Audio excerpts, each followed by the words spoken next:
Good, good afternoon, everybody.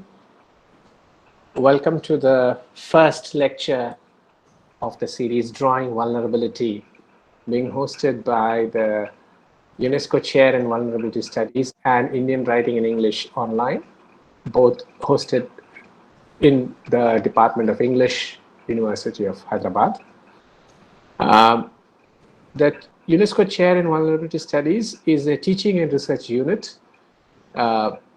It came into existence with the signatures by the Vice Chancellor and the UNESCO authorities in late September 2022. And the overall focus is on developing courses, teaching programs, and undertaking research in specific areas as mandated by the UNESCO from our proposal submitted in 2020. This includes researching into and teaching courses on vulnerability and aging, environmental vulnerability, social parameters, and vulnerability, and such. We had an initial roundtable by academics a few weeks ago discussing various theoretical approaches to questions of vulnerability, precarity, and risk, which included people speaking on graphic medicine and medical vulnerabilities. We also thought that it's essential to think through terms of forms of vulnerability. What forms do representations of vulnerability take? So this could be literary, this could be quantificatory, as in, say, Amnesty or United Nations statistical accounts of risk analysis. It could be the arts. And drawing vulnerability is situated in this particular mode of thinking through forms of vulnerability. And since this is 30 years of Scott McCloud's Understanding Comics, we thought perhaps we could focus on the current major form that has captured literary syllabi, cultural texts across the world, and that's the graphic novel and visual text. As part of this series of 5 talks, our inaugural talk will be by arguably the most recognizable name in visual culture today, Mr. Orijit Sen, whom we have been trying to bring to the University of Hyderabad for quite some time now, and the dates never seem to have worked out. So we are extremely pleased to have you with us, Mr. Sen, and we look forward to an engaging conversation with you. For those of you who are interested in the activities of the chair, the website is there. The URL has been given on the poster. And the talks that will be part of the proceedings of the chair's activities will be put up there at some point in time. I'll now hand this over to Atul Nair, Project Assistant UNESCO Chair. The other person who could not join us today, Professor Anna Kurian, being ill, sends her regards. She is also part of this team in another sense, that the UNESCO Chair is collaborating with Indian Writing in English Online, which is the world's first OER for the genre of Indian Writing in English. Over to you, Atul. Thank you. Thank you, Professor Naya, and hello, Mr. Sen. It's great to have you here at the university. You obviously don't need an introduction, but then the occasion demands that I formally introduce you as a speaker today. So, Mr. Orijit Sen is a graphic novelist, artist, and designer. He is the author of River of Stories, a pioneering work in the field of Indian graphic novels, which is a fictionalized account of the powerful environmental movements led by the people of the Narmada Valley in the 1980s and 90s. He is also the co-founder of the Power Collective of graphic artists and the chief editor of Comic Sense, a comics quarterly aimed primarily at teenagers between the ages of 12 and 17 years, launched in April 2021. He is also the Mario Miranda Chair Visiting Professor at Goa University. We are extremely pleased and delighted to have him here today. And may I now invite you, Mr. Sen, to deliver your talk, please. Hello, everybody. I'm honored and pleased to be here to talk about some of my work with comics and graphic novels. Thank you, Pramod, for inviting me. Thank you, Atul, for that introduction. And of course, to Anna and others, Meenakshi, who I've been corresponding with in connection with this talk. I would begin by just talking a little bit before I start showing slides, a little bit about what led me to start working with this medium, which has been in some ways, although I'd work in various forms of visual art. I think comics and graphic novels have been comics really. I mean, graphic novels is something that came in as a term later in my life. But comics have been a kind of obsession with me from when I was a child who used to read comics. It's very interesting to think of the fact that when we were in school, my friends and I, my brothers, there was no form of visual literature for young people or for adults for that matter. We really thirsted for comics because that was the only space, only medium where we could access exciting, interesting stories through the visual form. And it was only natural for me, who was quite obsessed with drawing as well, to start at some point or the other already trying to draw comics. A lot of people ask me, how did you learn comics? How did you start making comics? And I think essentially, whether it was in school or even later in design school, I went to NID to study graphic design. There was really no concept or understanding of comics as a medium at that time. And I did what I think is still probably the best way to learn something new, is basically copy the stuff you really love. I spent a fair number of years and hours of the days of my free time copying things, copying Tintin comics, copying Phantom, copying whatever. And little by little, it was inevitable for me to try to insert, not just do like literal copy paste, but to insert my own stories or my own observations or my own concerns into, twist the things I was copying into things that, into stories or things that I wanted to sort of tell. At that time, well, the one thing that sort of really gave me a big boost was, we used to have this whole system between us and our friends of sharing comics, because comics were always like in limited supply. Each of us would get some money from our parents or whatever to, pocket money to buy comics. But naturally, so we couldn't buy all the comics. Not that there were lots of comics available, but still there was a kind of variety of comics. And we had a pretty good barter system worked out by which we could exchange one Tintin for 3 Phantoms or whatever. I mean, it was like all figured out, but broadly. And then there was all the question of being friendly or trying to sort of be a good salesman or a good buyer and bargain for one more Tintin or one more Phantom or whatever it might be. So along the way, since I started drawing comics as well, trying my first attempts at making short stories, I tried out getting some pages of my own hand-drawn comics from my friend. I mean, exchanging them for a Phantom or a Amar Chitra Katha or something. And initially, slowly it worked. I mean, as in, I found that some friends were actually willing to part with one of their tattered Phantom comics for some hand-drawn comic that I had made about something. And that gave me a huge boost, as in, oh, wow, people want to read my comics.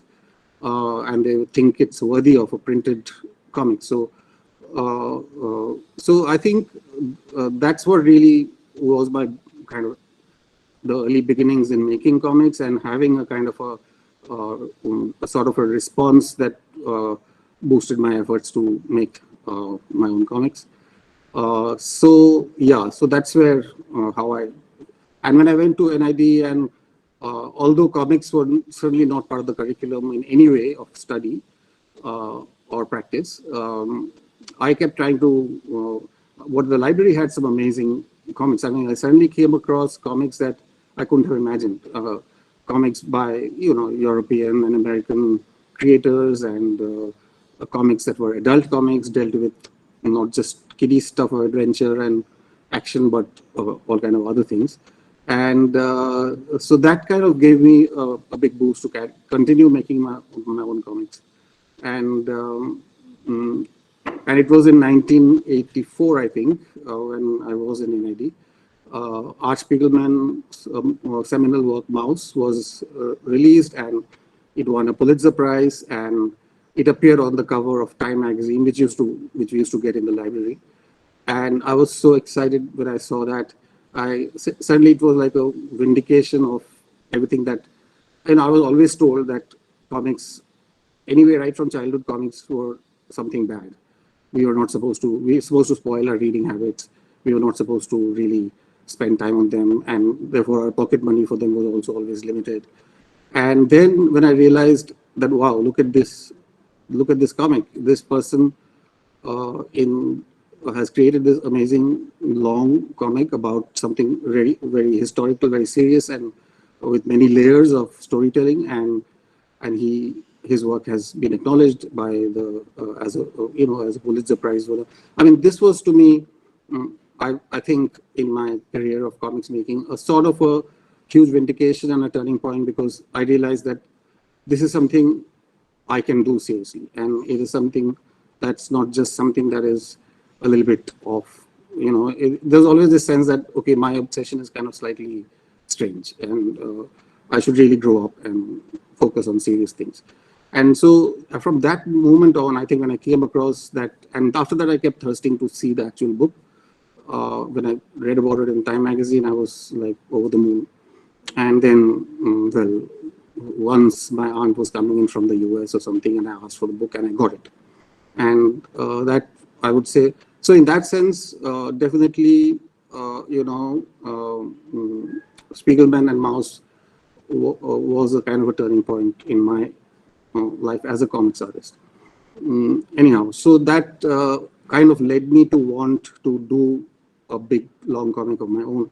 But because I'd made many short comics, and I'd attempted longer ones as well, but I'd never end up completing it because it was just too much work. And I'd start off on a project, and then I'd sort of fizzle out along the way. So I thought I needed a really strong story that's going to engage me, that's going to challenge me, and that only that way will I be able to have the energy and the stamina to take it through as a complete full work. So when I left NID, I started a small studio store called People Tree, along with my wife, who we are both from NID, and we became like a small meeting place for artists, activists, because we were close to Jantar Mantar, which was in Delhi, a designated spot it still is, for people to come and protest.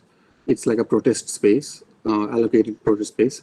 And so people from the Narmada Andolan and other places would come, and inevitably, because they would find our place where we were doing funny things like painting T-shirts and selling them and stuff like that. So they all got interested in that, and then people would come, and little by little it became like a bit of a sort of place for activists from different parts of the country to come and hang out. And we started to keep books also in there, which dealt with many of these issues which were not to be found in other bookstores. Not books, but so much as pamphlets and newsletters and things like that. And that's when I began to get really interested, and I joined the Narmada Andolan be part of a kind of a Delhi network of a support network for the Andolan. And I learned a lot about what the issues were and what was going on in the Narmada Valley. And then I decided to go. So Gurpreet, my wife, and I, we went and spent almost a month traveling around, meeting activists, staying in people's houses, being part of the movement, but also learning and understanding a lot of things. And that's when it came to me that maybe this is the story I want to tell. This is the story that's going to be something that engages me and challenges me in the way that I'll stick with it, that I won't kind of end up giving up halfway or whatever. And so that's how I started my first graphic novel. So with that, can somebody, Atul, Pramod, can you tell me how much time I have? Because I've set out a rather large sort of a program, but I just want to stay to the time. You can take up to 40 minutes. Okay, cool. All right, thank you. Thanks. All right, so then let me start with River of Stories. I'm going to present the slides on screen because there's no point talking about something like this without showing it. All right.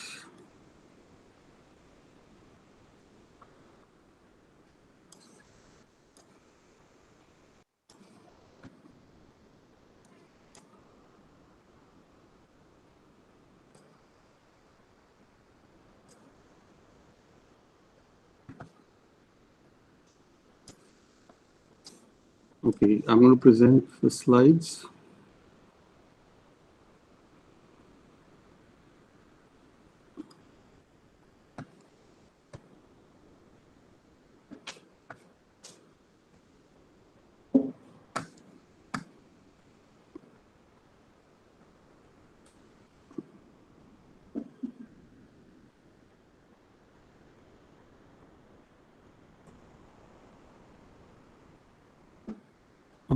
Is it visible? Yes, it is. We can see them. Yes. Okay. So, so River of Stories, as I said, so I started working on River of Stories in 1991 and ended up spending almost 3 years. Well, obviously not full time, but it was my major ongoing commitment while I did other things to start off. You know, I was then trying to also make a living I was out of college and I was trying to find my bearings in the professional world or whatever. And so this was a kind of labor of love that I was doing alongside.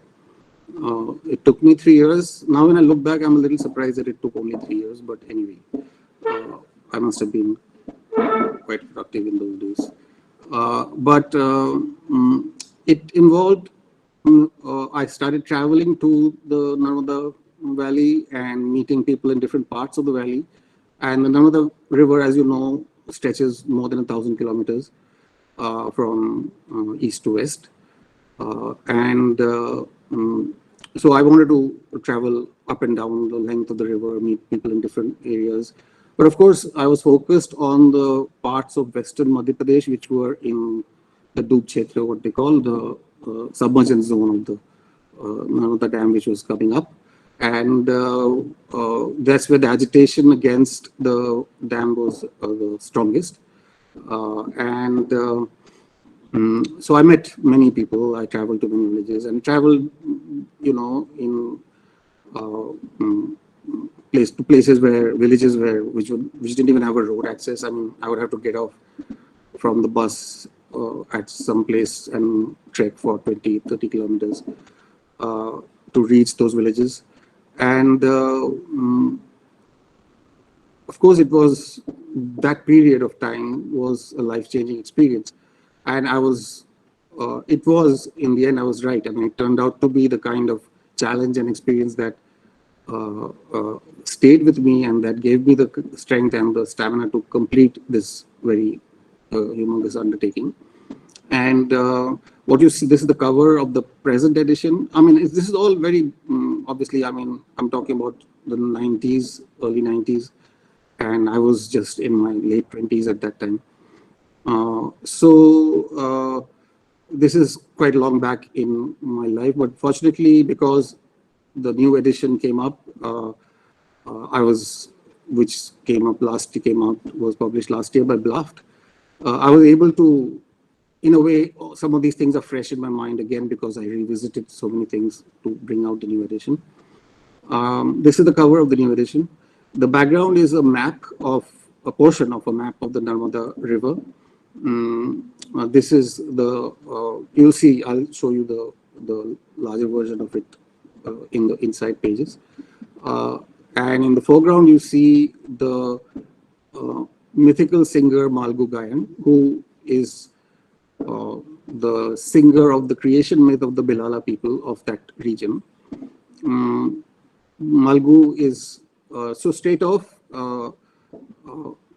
as I was talking about, I mean, I wanted to talk about form, function, and fiction in my comics, and that's a kind of theme I'd like to touch upon. That's the basis on which I've selected these three works that I'm going to show you today. And for me, it fascinates me, the connection between what we term as true story and what we term as fiction. And to me, the space between these two kind of supposedly clearly defined areas are what fascinate me as an artist. I mean, to me, and yet for me, the fiction element comes out of a very deep engagement with the reality that I'm trying to present. For me, the fiction cannot exist without that much larger foundation of a deep engagement and research with not only the stories and the characters and the people, but also the landscapes, a visual engagement as much as, I would say, a textual engagement. So for us as comics artists, I think the idea of visual research is really important. And this little bit of the map that you can see in the background is an example. It's both a fictional map, but it's also very real, based on actual, landscape, places, things. And of course, also in the case of the River of Stories, we had obtained a small grant from the Ministry of Environment of those days. They didn't know what they were giving the grant for. We just said it's environmental education material, because essentially it's an anti-government project book. And till today, I'm proud of the fact that we were able to get government money to produce an anti-government book. Anyway, so this is the origins of the river, which comes from originally comes from a spring in a place called Amarkantak, which is now called Amarkantak. But I've used, as you can see up here, the little spring and the temple that stands on its side as Ambarkant, which is actually the local Adivasi and local communities' way of pronouncing or saying that name. And so when I started working, this is the title page of the new comic. When I started working on it, I was kind of spending time meeting people, walking around. So at one point, I was at Baba Amte's ashram. Baba Amte at that time was already quite severely disabled by some spinal, illness. And he was mostly confined to a charpai. But he had moved with his belongings and his charpai to live on the banks of the Narmada, and had basically he had put his life on the line, saying, "I'm not going to move from here. Either they stop the dam, or I'm going to get submerged in the waters once the waters rise. But I'm not going to move." And that was his kind of assertion of his commitment to the movement. And I was staying with him for a few days at his ashram on the banks of the river. And one evening I was walking along the banks of the river and I saw this scene. And there was this character, if I zoom in, you'll probably see it. There was a person on a motorbike riding on the other bank. This is literally the scene. There was a boat there and there were a couple of people hanging around. but it was kind of late afternoon. The sun was setting in the back of the river, I mean, beyond the river. And there was this man on a bike going by, and he was kicking up a cloud of dust, and the dust was all backlit, and he had this white hair which was also sort of backlit in that sun. And that was somehow a kind of moment that a sort of a moment of epiphany or whatever. It suddenly came to me at that moment what it is that I want to tell about this movement, or what is the story that I want to tell. Till then, I'd been a bit confused, and I was casting around and not knowing exactly where to start or to begin. But at this moment, it all became clear to me somehow. And so it so happened eventually that that man who sparked it, perhaps, or that moment that sparked it, didn't really appear in my book at all. I mean, there's no such character in the whole story. But I wanted to kind of, so the title page has this image of that moment. The only change I've made is that, as you see on the far bank, it's not man on a motorbike, it's a bus. Just to relate it to the story, because there is a bus journey involved in the story. So, but otherwise, this is exactly that scene. So that's how I started work, after having kind of had this sort of moment of revelation. I thought I'd share a few pages of how the original, those of you who have seen the book or will see it probably would see the page on the right hand side.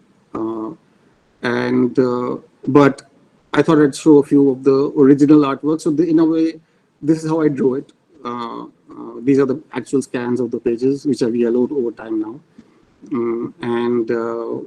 They were actually drawn with my set of rapidograph pens and with whitener to whiten out any errors or dirt marks and stuff like that.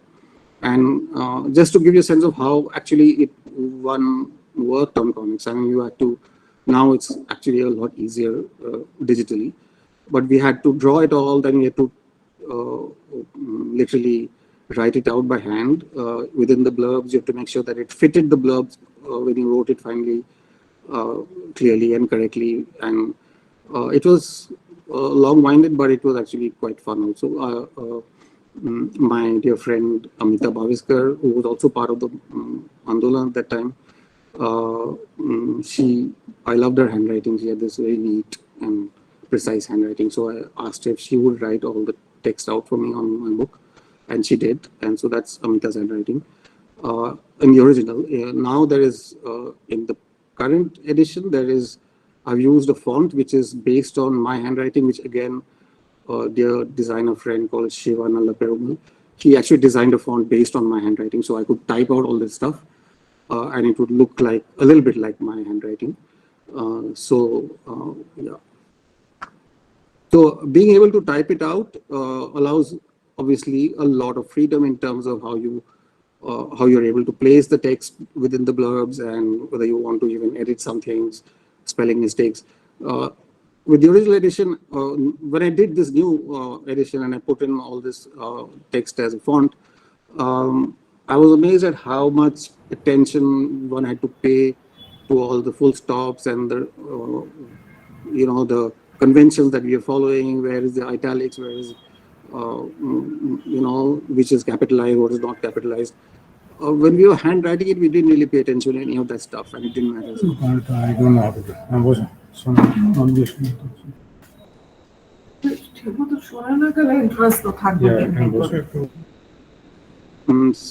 I hear some voices. Should I stop? No, I have muted them. Okay. So this is, well, I'm carrying on. So this, as you see, again, is I just thought I'd kind of show you a few more of the drawn pages. The story begins with a dream sequence, a dream that our protagonist Vishnu has, in which he dreams that he's watching TV and he's feeling pissed off with this show of nationalism. So why I wanted to share this dream is when I was reworking it recently, I mean, for this new edition, I was amazed at how closely some of this reflects what's going on even today. I mean, this is from 1992, 93, that when I worked on this. There are, for example, you hear the politician's speech and he talks about anti-nationals. He talks about the tradition of victory that goes back to the Vedas. All of this stuff. I mean, then this is long before BJP even ever came to power. So it's interesting that to think about that, to think that these are not exactly things that are new to our public discourse.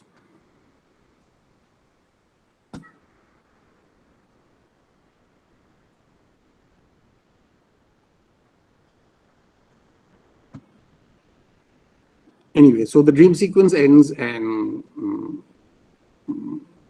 he's woken up, protagonist Vishnu is woken up by his mother, saying that, okay, this is your first day of your job as a journalist, so you better not get late or whatever.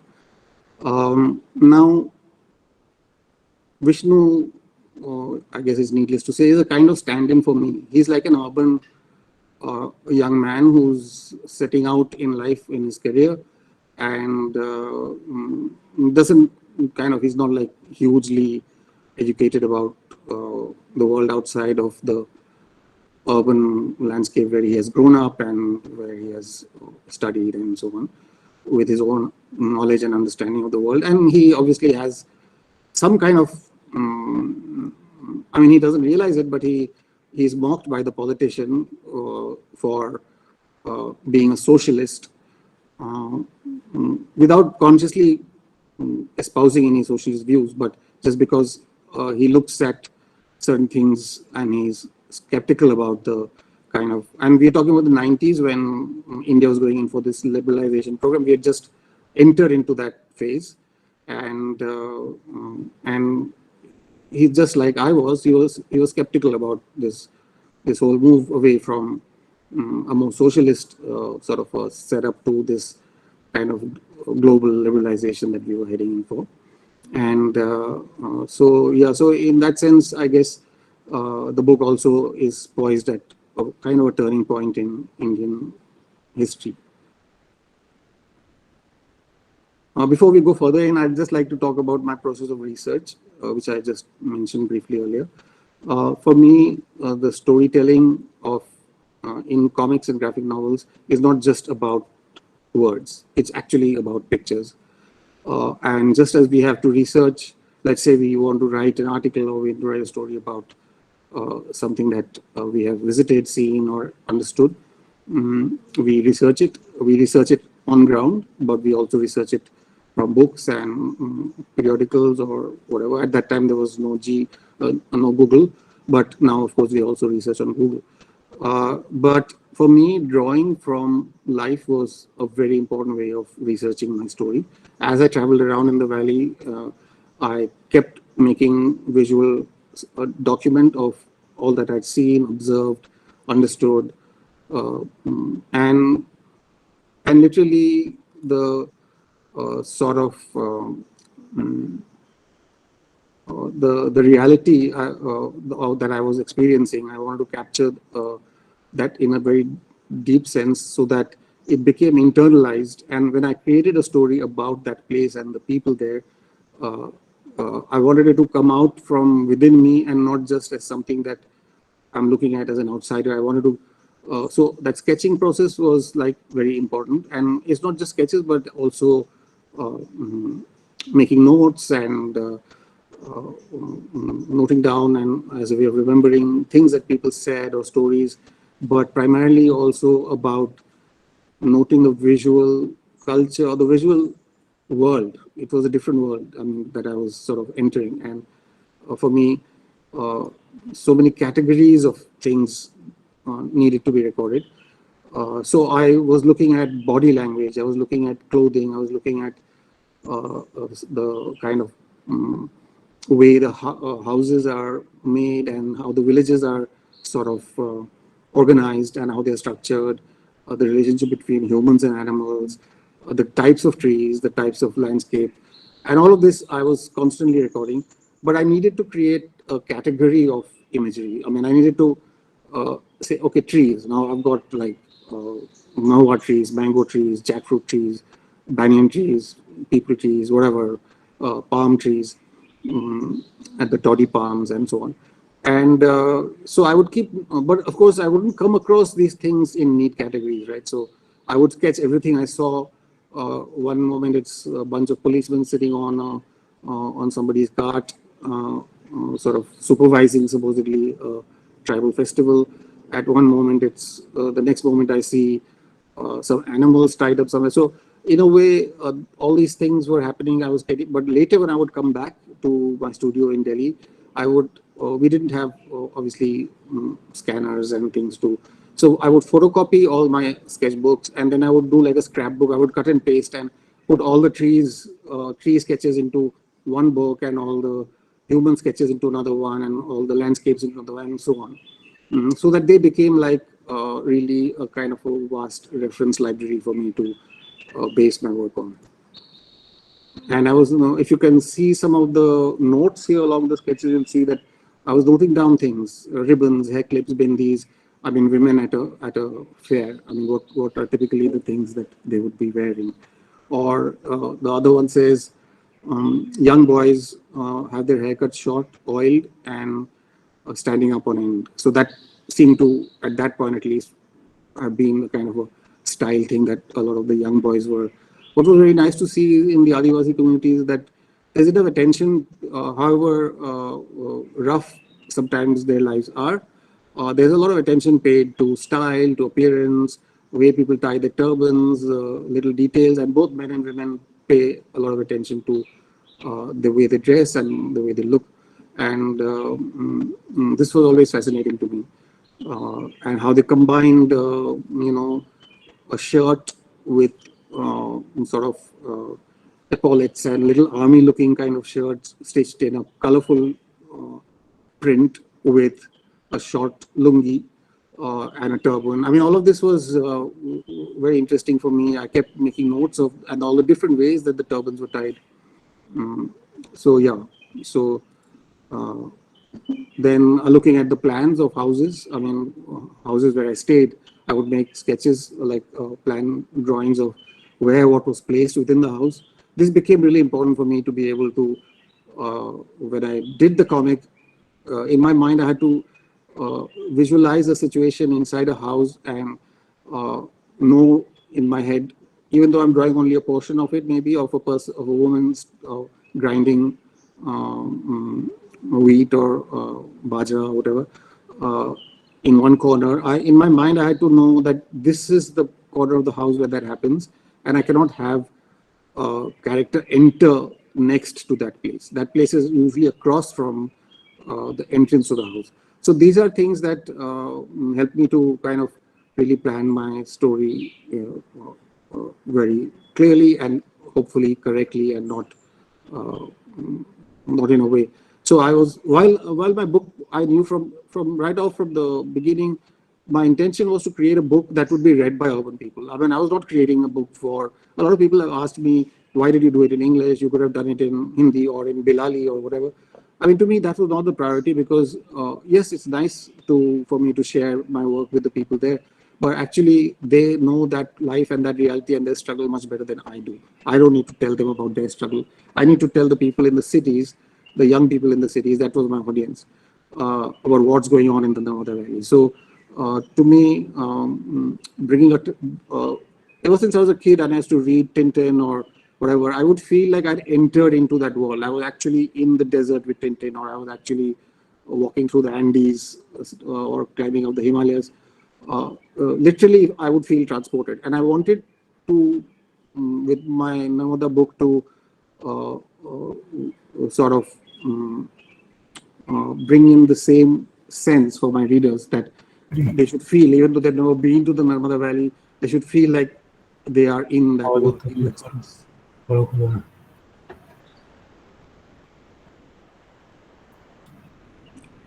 So, what were shops like, how the village shops, usually run by outsiders who would make their profits off the hard-earned labor of and often cheat people for little amounts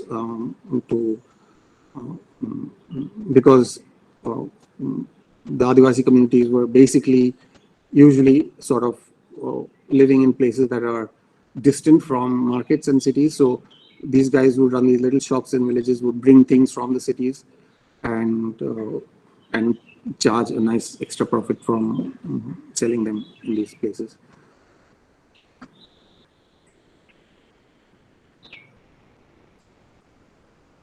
Okay, so this is again, now we are back to the comic. I began with one of the elements that so when I say river of stories, I actually see it as I structured the story itself like a river, and which has a spring that begins from where it arises, like the one in Amarkant, where the Narmada rises.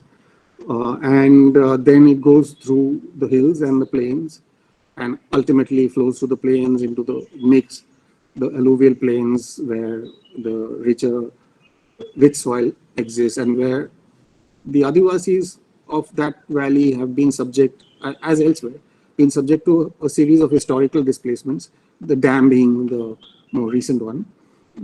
Historically, the fertile areas around the river were settled by people, by Rajputs and other upper caste people, or trader caste people, who came aside settling the land around the river where the soil was most fertile.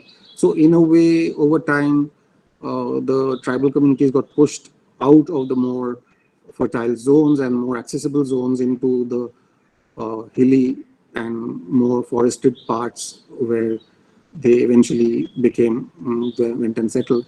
I mean, it's not a one-time thing, it's a gradual process, historically over probably 500-600 years.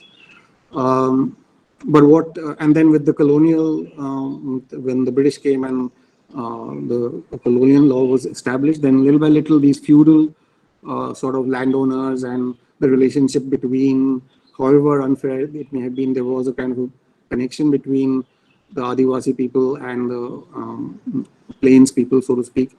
And the plains people were, they were feudal lords and so on who owned large tracts of land.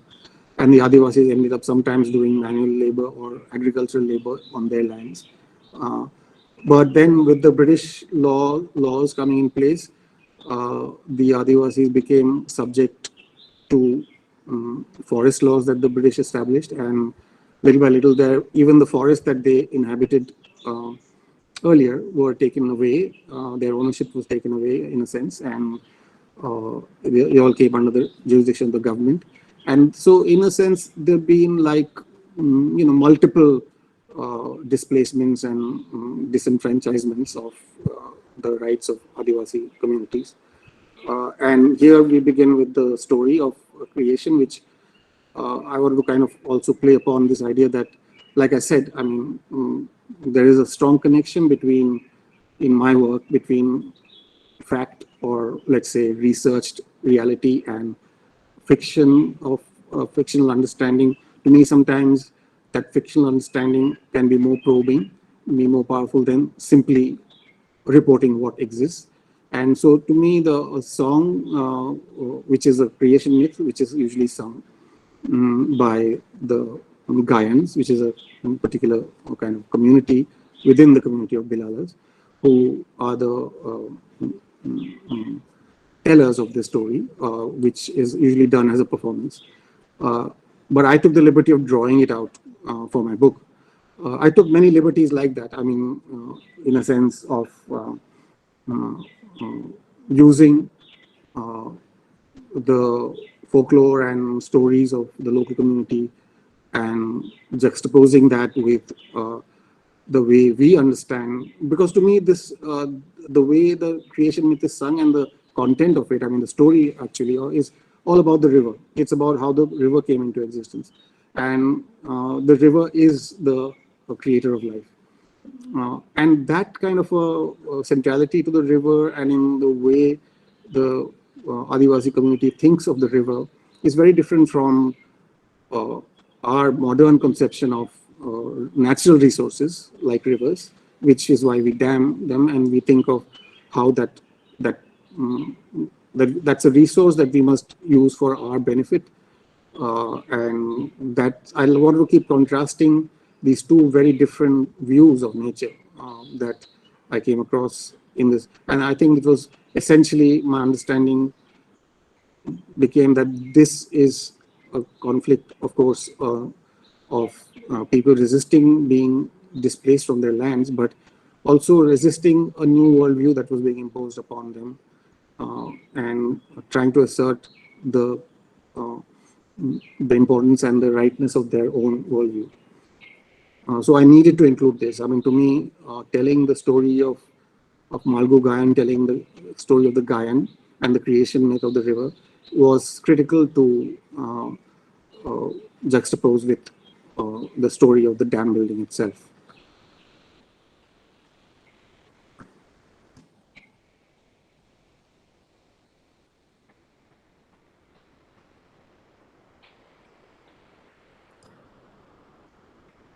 I'll just show you a few slides quickly because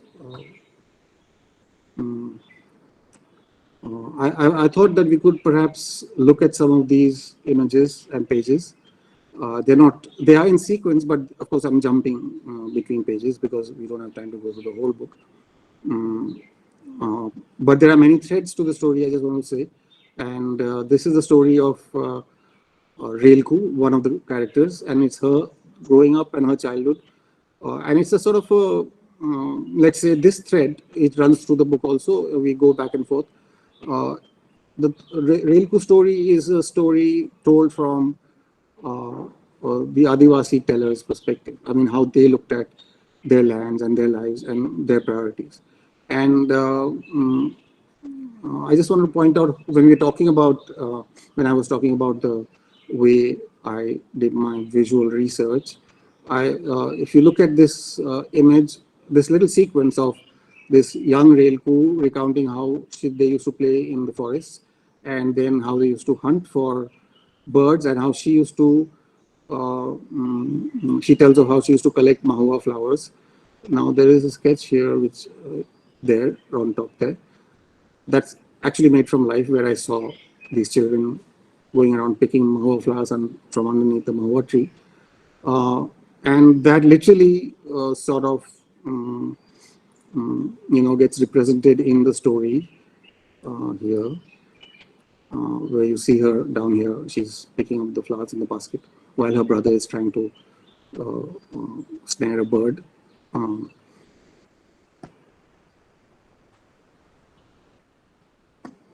And then we see the coming of the, and she talks of how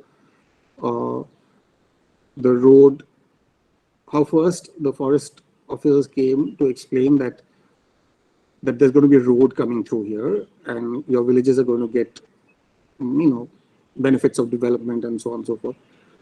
And it always begins with that. It always begins with that road that gets built, and that road. I was thinking of it just the other day that right now in Goa, many of us are fighting against, and for temporarily we have managed to halt the building of a transmission pipeline and a transmission line, electrical heavy, what do you call it, megawatt, whatever transmission line, and the expansion of a railway track through, and the building of a road through the Mole sanctuary in the Western Ghats. And the government or the authorities or the road builders will project it as something that's being done for the benefit of the people. Actually, it's not for the benefit of the people. It's for the benefit of the administration, it's for the benefit of the capitalists who wish to take away resources from these places, and they need the roads for that. So essentially, it's put out, development is often put forward as something that's done by the government in benefit of the people, but it's the reality is something else. I mean, that's happening even today. And I look back at this story from '94, and that's how Relku recounts how her village changed with the coming of a road. Now I'm skipping some pages and we're seeing other things. The introduction of alcohol was a major turning point in Relku's life, because her uncle became addicted to alcohol, and that's something, although the Adivasi communities had, of course, their own spirits like Mahua, it was produced in a certain context and consumed in a certain context. There was a sort of a ritual to it. It was not just drunk for the sake of getting drunk or for enjoyment, but there was always, and it was consumed, especially during festivals, when it was, I mean, there was a context of community around it. People never just drank on their own at random times for their, just for the sake of being drunk. So with the introduction of alcohol and with traders bringing bottled alcohol, the introduction of, and again, this is not something unique to the Narmada Valley. I mean, we've heard about this, we know about this, whether we're talking about indigenous people in America or Australia or wherever, alcohol was one of the ways that their societies were destroyed and their lands taken over. And this is also the case so in my book, I have a little sequence here, which leads to ultimately Relku talking about how they got evicted from their land because of her uncle having built up this huge so-called debt of alcohol consumption, which then was used as an excuse to throw them off their lands.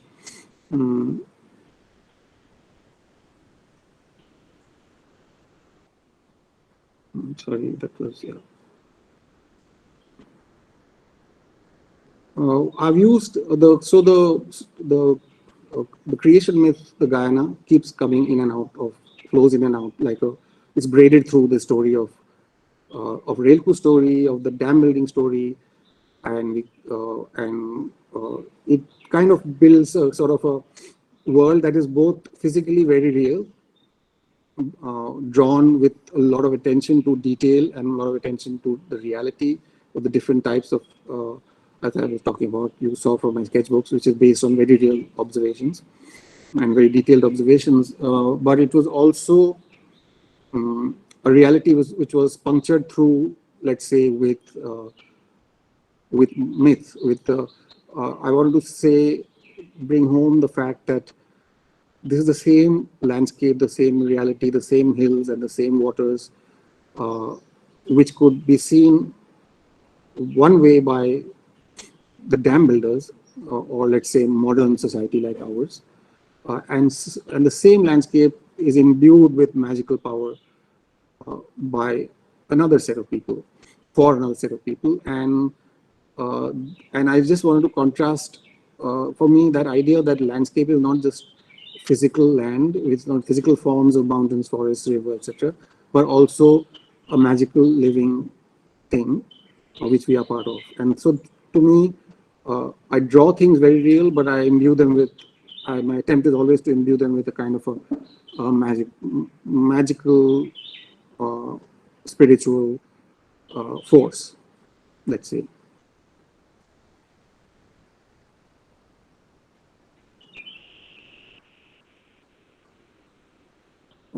I won't go back to the sketches page, but this is another tree which is drawn exactly from a real tree, a mango tree that I saw with a little shrine under it. There are many things like that. I mean, there are many places. For drawing this scene from top of the railway station where this boy Vishnu, the protagonist, he starts off, he takes a train to go to this town called Ballanpur, which is in my book, the river is called Reva.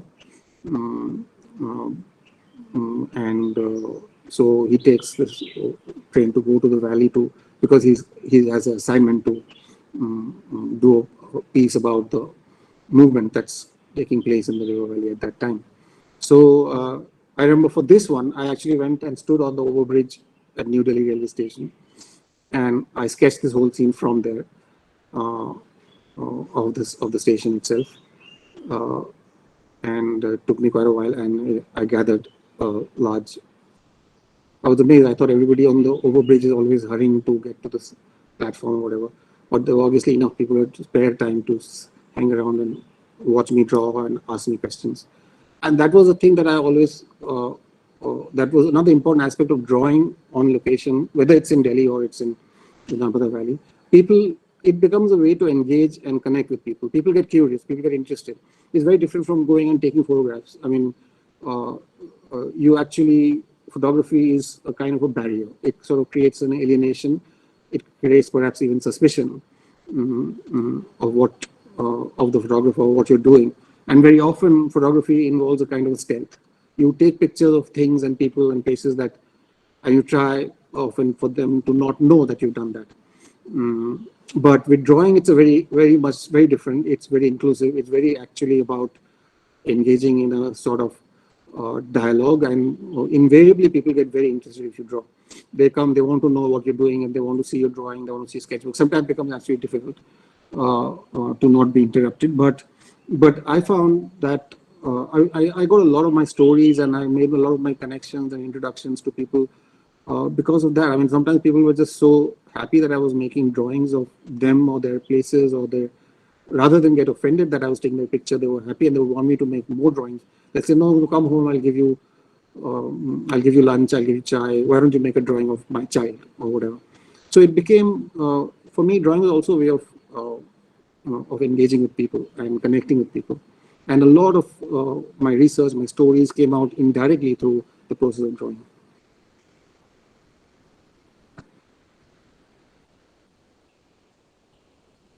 Anyway, so now I just wanted to show you, this is part of that map I was telling you about, which is the background on the cover. My plan was to do like almost 100-page book, but the grant was not enough for us to print 100-page book. So halfway through, I realized that we're not going to be able to print a 100-page book. So I had to make it, shorten it. I had to leave out some parts, and I had to make it into a 60-page book.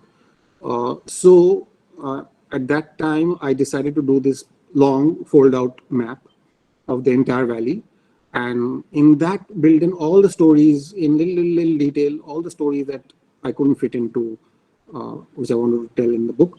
So it's about, but it's at the same time, it's about the landscape, it's about the river, it's about the people, the towns, it's about all that happens around the river, the Narmada Parikrama, the old cities, sorry, and the movements and the movement itself, which is around.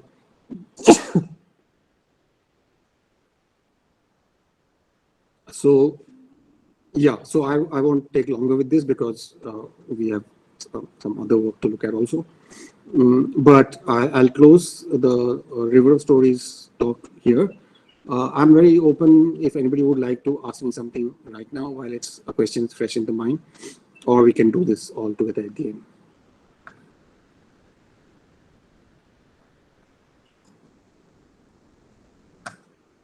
So anybody would want to have any questions?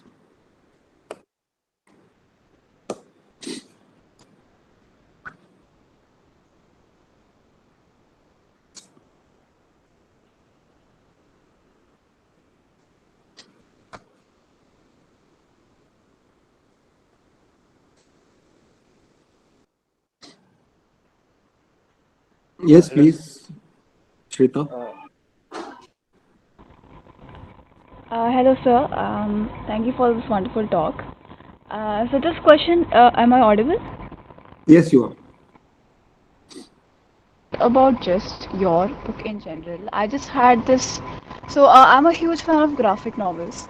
But one thing one thing I found is this genre is not as widely accessible as others are, and I felt like despite graphic novel medium, how do you make them more accessible to others, because most books are quite expensive? Sorry, will you, I think I heard your question, but would you move up a little closer to the mic perhaps, because some things are missing. Hello? Yeah. So you asked me, Yeah, how do you make graphic novels more accessible? Is that correct? Yes, sir. Yes, sir. Well,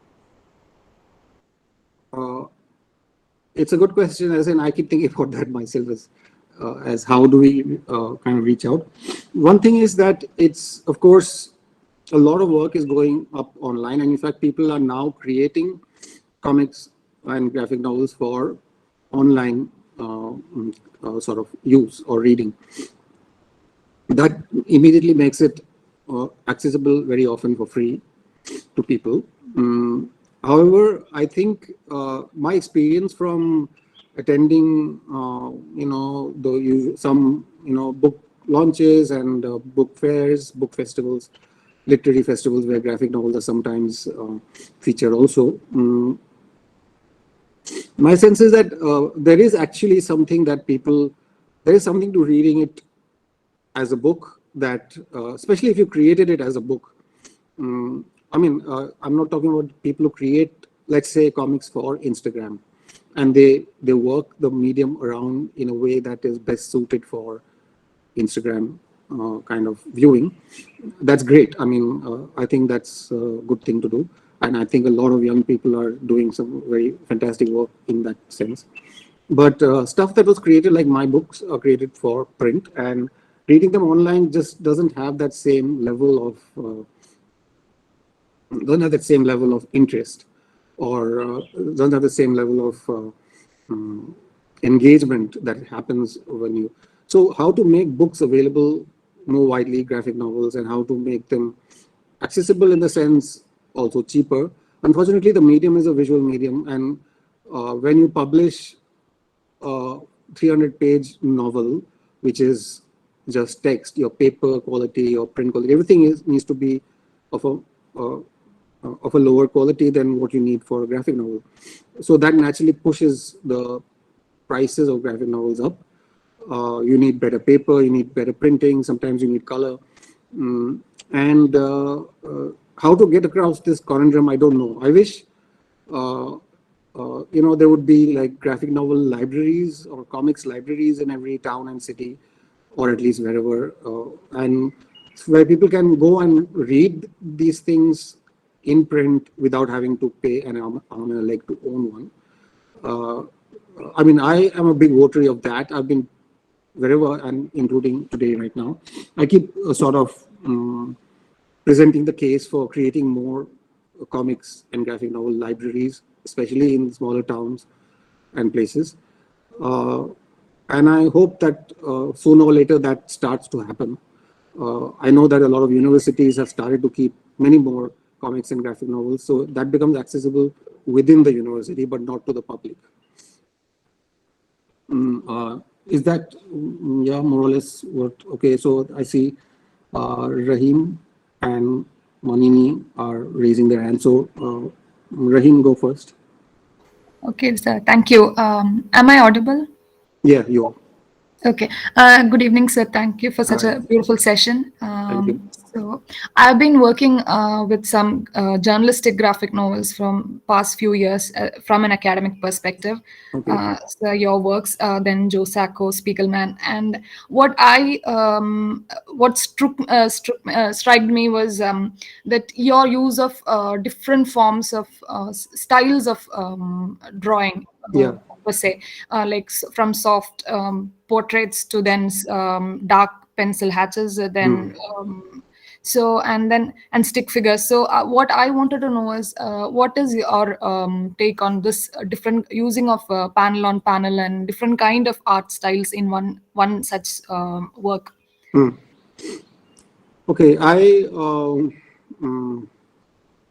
just as I look at a story as a graphic story as a quite complex and layered, I like to build layered complex stories which have different kind of which have different timbers and tones. It's not like the entire thing has one sort of feel and look, or even that they are all one story. I mean, most of my works actually layer in multiple narratives. And to me, that those connections are more fascinating, and I feel that the medium is uniquely kind of that's one of the kind of special qualities of the comics medium, where you are able to sort of layer many different stories into one, weave stories together into one, which of course, I mean, is possible in, I mean, I've seen some filmmakers also really work well with that kind of a way of storytelling. But somehow comics have innately, because of the existence of these two things of words and images, that the layering, the way you kind of, for example, your words are one layer and your image is another layer, and each one is, for me, is equally important. I mean, they kind of work in conjunction, they are complementary, but they are not repeating each other. I mean, I never say in words what I could show in images and vice versa. So inherently, there is a lot of layering, and to me, I just love to. I'll also use it as a device by which my readers are able to easily switch from one. I mean, when you switch a style, you know that now I'm telling a different kind of story. It becomes a cue for the reader to sort of shift into the new story without getting confused. Oh, is this still? Oh, we have shifted into a new gear, or we're doing something different here. So that's basically how I look at it. I look at it as layering and of different narratives, bringing them together, and using different styles to sort of pick out different qualities of the different narratives. So yeah, basically that. So yeah, so as a continuation, I just wanted to ask one more thing. So when looking at spaces in your panels, what I noticed was there are some artists who draw spaces as, you know, uncomfortable spaces, and to show that their struggle and movement. But what I felt from your work was that it was more of like a bird eye view perspectives, more of the has anyone commented that your work has been more of an objectified look on this issue, or third person look on this issue? I think I do both, as in to say, I do move from, let's say, broader views, or as you say, bird's eye views of things, into much closer, tighter, more intimate ways of seeing things. At one level, I would say that ultimately, I'm a storyteller, and a storyteller tells, I think as a storyteller, I'm telling the stories of, I can step into the lives and shoes of other people whose stories I would like to tell. What matters is how closely I'm able to enter into those lives and stories, and how empathetically I understand the people whose stories I'm trying to tell, and how closely I'm able to work with them to bring these stories to life. So I guess it is really about that mix, let's say, that the view of the outsider, and then entering as close as one can to from the outside to tell stories that are empathetic and that are representing, let's say, the point of view of the people whose stories I'm telling. Okay, so thank you so much. My pleasure. Okay, there are lots of people. So, okay, who's next? Manini Maiti. Hi. Hi. I wanted to ask, so obviously graphic novels has kind of exploded in the last few years in India, especially if you look at Munnu and other such non-fiction graphic novels. What is one area of non-fiction? Because there's so many. There's history, political events. What's one area of non-fiction that you feel in India hasn't been explored yet? That's still, you know, kind of just an unmined source.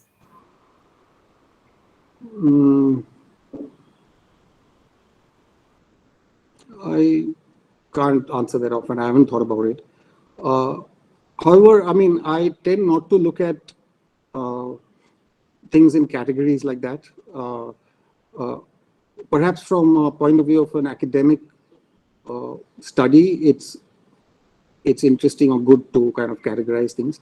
But to me, Munnu is not a category of nonfiction. It's, I mean, it can be put into that, but it's essentially a story told with a lot of passion and a lot of emotion from the heart about a reality that the writer and artist has experienced. For a writer or artist, I don't think that, and now I speak on behalf of the larger community of writers and artists, that most of the time, I don't think we enter into, we decide to tell a story because it belongs to this or that category. We decide to tell the story because that story is important for us, and we want to tell that story for the world to hear. So I think that categorization comes later, and I myself am not a historian or an analyst or an academic.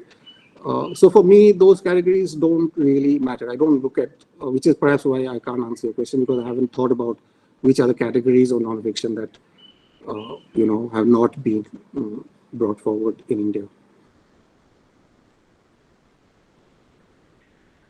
Does that make sense? Yes, it does. Thank you. Okay. Aditya K. Hello, sir. Yes, sir. Hi. Hello, sir. This is Aditya. Hi. When you're collecting references and information from the world around you, there are a lot of things which you collect which you may not use in the story. So, how Yes. do you decide that you have collected enough, or that you did not have enough? So, how do you decide that, sir? Where do you stop there? It's not a linear process. As in, it's not like I do all the information collecting first and then I start writing the story. I'm doing it at the same time.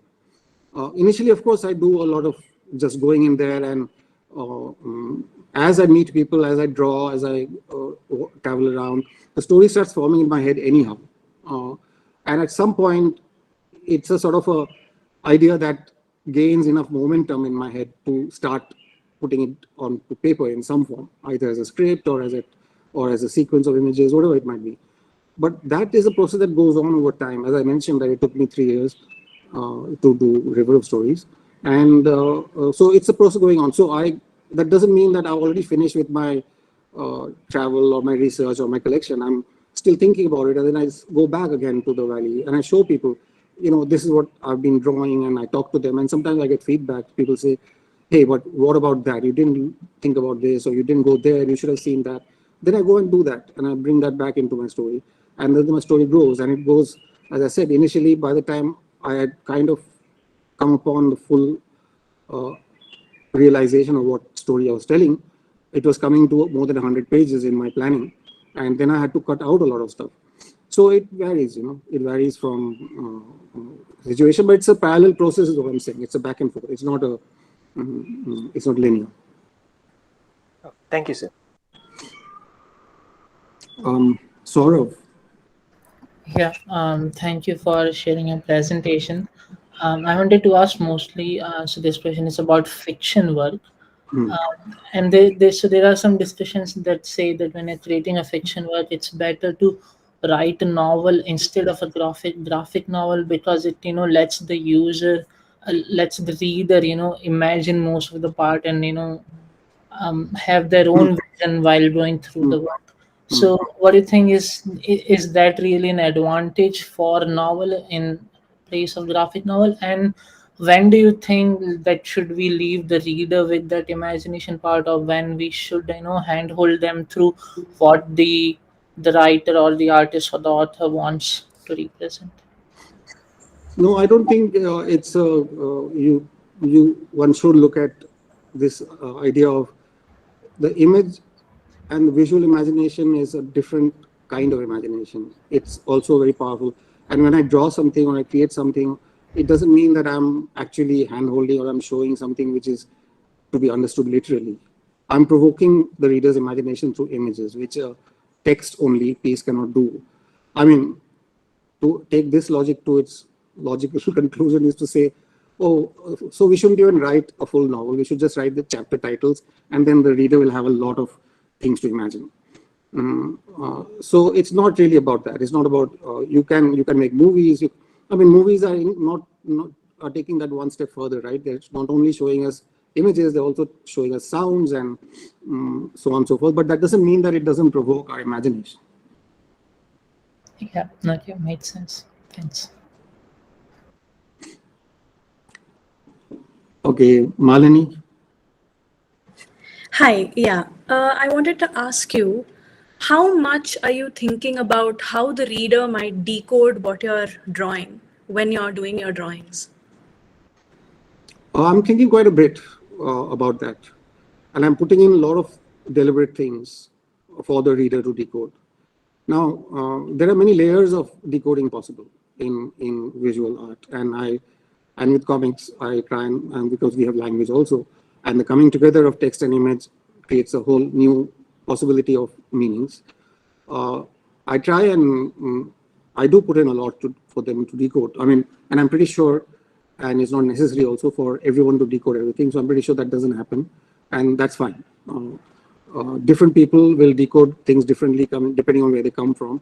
And that's actually in some ways, the beauty of any form of art, that that you put out a bunch of things, and then your audience responds in a certain way, and then they create meanings which maybe you did not even consciously put in. Maybe it was an idea that was in the back of your head, and you yourself were not able to articulate it. But when you put it out there, some magic has happened, and the audience is able to take away kind of meanings which you yourself were a bit unclear about. So I think the life of a work of art doesn't end with the artist. In fact, begins with the artist creating the work, and then it goes out into the world and gets understood and decoded in so many different ways. Thank you. Suhail. Hi, Orijit. How are you? Can you hear me? Yes, I can hear you. Hi. So Hi. I have this question. Since this book was anti-establishment, did you receive any flack from them at any point in time, then or now? Not then, because in a sense, I wish, and I've spoken about this earlier, that it took me 3 years of intense work, and I really thought that I was creating something that's going to be like a bombshell and explode, and everybody will be talking about it. It'll become something like amazing or whatever, and nothing happened. It literally sank. I mean, nobody cared. Nobody looked at it. Nobody cared. Nobody wrote about it. It did not create any kind of let alone bombshell. It was not even a splash. So it took many years for the book to slowly get known, and for people to start talking about it. By which time those few 800 copies that we had printed, did not exist anymore. So it kind of grew. Its reputation grew in its absence, and people started to see. Some people put it up online, and then people started to see. We used to sell it at our paper store. We used to sell photocopied versions of it. For anybody who came and paid for the photocopies, we'd just make a photocopy of it and give it to them. And so few copies went out like that. And I guess over time, it's been a very slow, but yeah, it's been an amazing kind of a process of it spreading into the world, a very slow motion process. However, so at that point, since nobody knew it, nobody cared, nobody read it, it did not generate any kind of a response, good or bad. Today, I think, in a way, it's become sort of an iconic thing, and something that has a value just for being what it is from the time that it was made. That I think I don't get any strong negative reactions to the book. At least I haven't directly received it. I don't know if there are people writing bad reviews or whatever, but or anti reviews, but I am not aware of it. I mean, I have mostly heard and received now very positive response and feedback from people who are really interested. All right. Thank you. Great. Mr. Sen, we have the scholar Susan Square, who has posted a question in the chat box. She teaches at the Pennsylvania State University and would be speaking as part of Drawing Vulnerabilities. Right. If you wouldn't mind, I'll read the question out to you. She says, you have shared such a powerful analysis of the process of creating your comic. Listening to you, I find I'm thinking of the US landscape architect Anuradha Mathur and her study of the Mississippi Delta in the USA. She did her study by traveling the land and interviewing people, listening to their stories and songs, and looking at their objects and textiles. I believe she learned from your comic, and I'm wondering if the two of you ever met or worked together. This has been a wonderful talk. Thank you so much, Susan. No, I don't think Anuradha and I have met. And I'm really happy to hear that part of her work was perhaps inspired by my book. I would love to meet her. I'd love to see her work and the work that which you mentioned. But as of now, I don't really know of her work.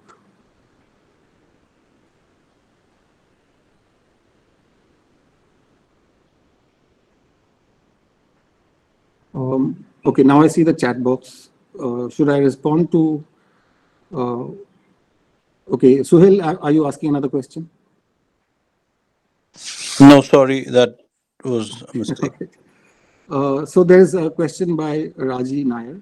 Sir, have you traveled to Kerala for the creation of a Travancore tale? Do you feel that the responsibility of a graphic novelist is greater than that of any other novelist to do justice to the visual representation? I did travel to Kerala, but not specifically for that story, which is just a 2-page short story, the Travancore tale. But I was interested in, I mean, my impetus for, but I have traveled many times to Kerala, and so in a sense, I do know some of the culture and the landscape and the people. I think that well, the second part of your question is whether it's greater than that of any other novelist to do justice. I don't think so. I mean, like I said earlier, I mean, the visual part of graphic novel is not different from, let's say, the visual part of cinema, and I think to do justice is a primary consideration and a responsibility of every kind of artist, whether they work with text, image, photography, cinema, comics, whatever. I think it is equally important for all of them. Dr. Pritesh Chakraborty says, kindly delete this message. Oh, okay. Oh, acha, if it's rude. But I represent a group where we discuss comics from a scholarly point of view. In case people are interested in joining a group called Indian Comic Scholars, the group is oriented towards having a network of Indian comics scholars. Here one could... Mr. Sen, perhaps we could continue with the lecture. We'll take the questions at the end if you wouldn't mind. We could perhaps continue with the lecture. Yeah, okay, sure. So, so let's end the talk about river stories now, and we'll move on to the other ones that I wanted to share. So the next one I'd like to share with you is The Girl Not From Madras. And this is, again, well, it's a medium-sized work which I created for an anthology co-edited by my colleague Vidyun Sabani and I, which was published by Yoda Press in 2015, I think. This anthology was called, was specifically an anthology of non-fiction comics.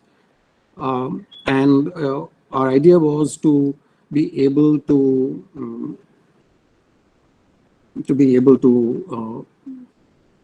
bring in stories about India and about different kinds of things that were stories by people who, let me present it.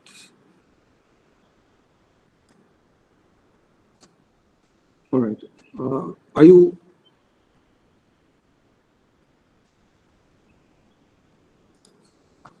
able to see?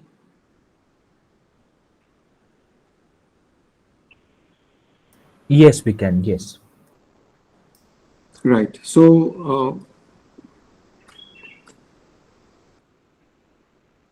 let me zoom out a little bit. So this is my story, which appeared in the non-fiction anthology.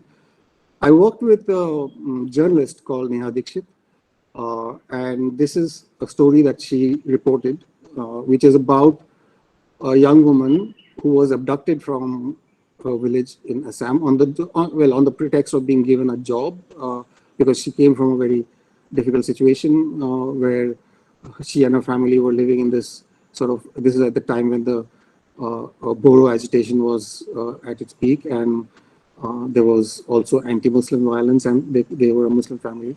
They were doing, because of the violence and riots and all of that, her brothers who worked as, who were the breadwinners of the family, they worked as manual laborers. They were confined to their homes, they could not go out and work. And so this girl was desperately, she was offered a job in Delhi to be a domestic worker in somebody's house in Delhi. She took up that job, I mean, rather took up the offer, but then essentially she was abducted and forcibly married into a community in near Haryana, where there is a huge disparity of because of infant, because of getting rid of girl children. They not necessarily only infants. The sex ratio is very skewed, and so this ironic and weird way, they because there's a skewed sex ratio, they abduct women to basically marry, to carry on, because there are not enough women. And so this is a story of a girl who got abducted on her way from Assam to Delhi, and then ended up getting forcibly married into this family in Haryana. And then she was rescued by a team from an NGO, and Neha went on the rescue operation, and she reported on it, on what happened. And then I worked with Neha later, much later, to create the story about based on what Neha reported, along with her in collaboration with her. And so this is another form of nonfiction, which also is I bring in a lot of fictional elements into this telling in a different way than what I did with the River of Stories. So it's called The Girl Not From Madras. It begins with a background into where she comes from in Assam, in Kokrajhar. And we have a storyteller who is modeled around Neha herself as a journalist. It begins a little bit of an aside about the kind of typical everyday sexism patriarchy that she faces in her office, along with educated, obviously, male journalists, and the kind of jokes that go around and so on, which she has to deal with. But it just becomes an entry point into her talking about this case that she is trying to report on, about this young woman who's been abducted. And as she talks about it, we slip into the story of the character, Sakina, which is, of course, not the real name of the person who is being talked about. But it's a real life story of exactly what happened to her.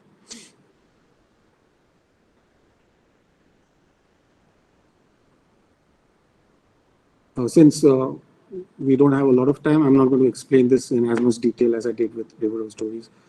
I'll just keep showing you the pages and point out a few things, and then I hope we can cover the other story as well, and then we can do all the questions, remaining questions at one go.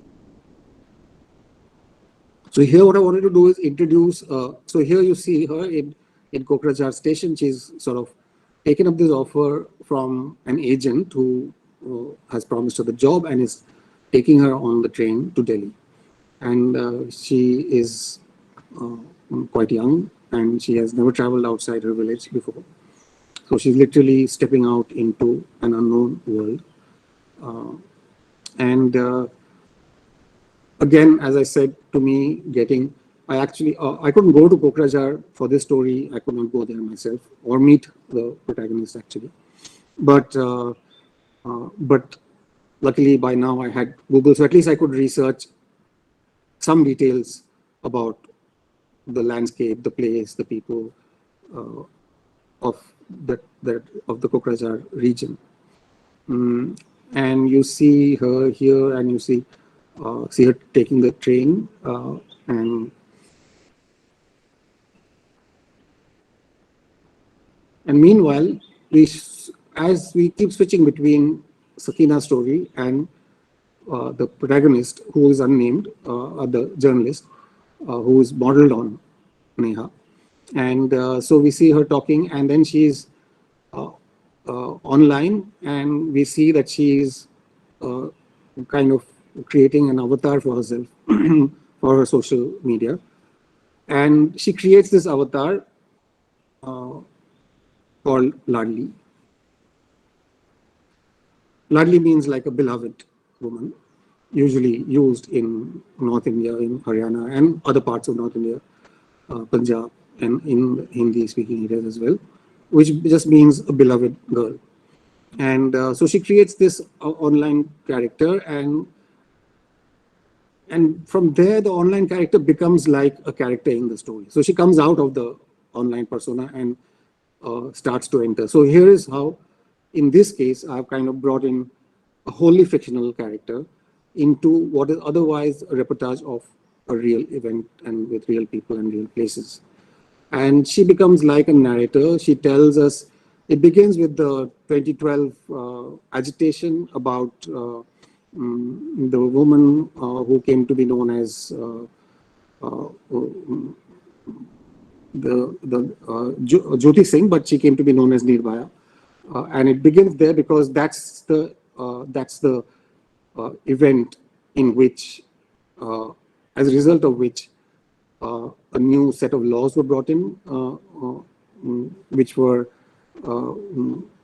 designed to prevent this kind of a sort of abduction, and it was much stronger laws to prevent violence against women. And actually, those laws, in case of this girl Sakina, those laws helped the team to actually release Sakina from the clutches of the family that supposedly married her, where she was actually being treated like a sex slave and generally a slave to work in the house. So we see this character enters in. She's a masked crusader, kind of typical comics character, and she helps us to move back and forth in time to 2012, the protests in Delhi and at India Gate, and then to again back to the present of the story, where we see that she is reporting on. She talks about the Verma panel report, which is based on which the laws were changed. Meanwhile, we go back again. We see now Sakina's brother. He's come looking for her because she managed to send him a message somehow that she's been abducted and she's in this very difficult situation, and they hadn't heard from her ever since she left. So this guy, with no clues about what to do, with a little bit of money, they had to sell their little piece of land to get him the money for him to come to Delhi, not knowing where to go, who to look for, what to find in this massive city, to look for his sister. And then the story kind of carries on, and he lands up finally at the Bachpan Bachao Andolan, and that's the organization, that NGO, that finally helps him to locate his sister. So this is the story. So it moves back and forth between many different levels. So it's as much about the history of the anti-Nirbhaya protests and what came about as the legal changes that have happened since then, as about the story of the finding Sakina and releasing her. Now here is a page, for example, where I'm able to. This is the moment where I'm showing her brother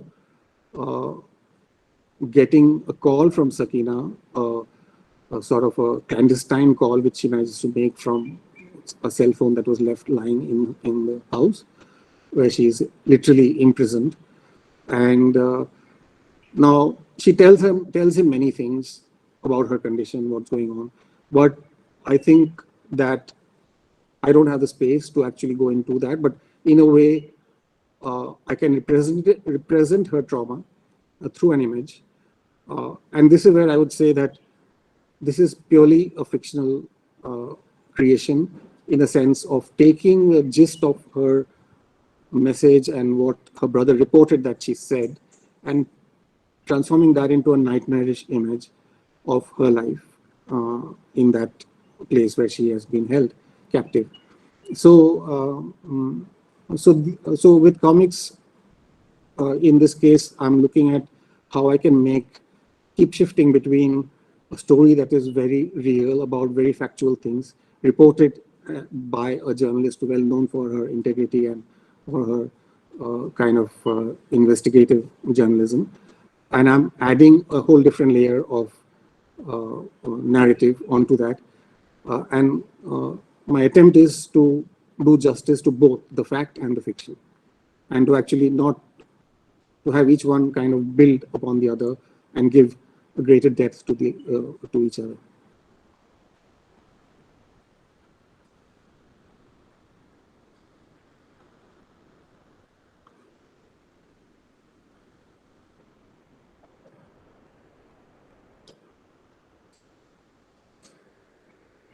anyhow, so it really goes into what happens at the police thana, how the police the local police try not to get into it.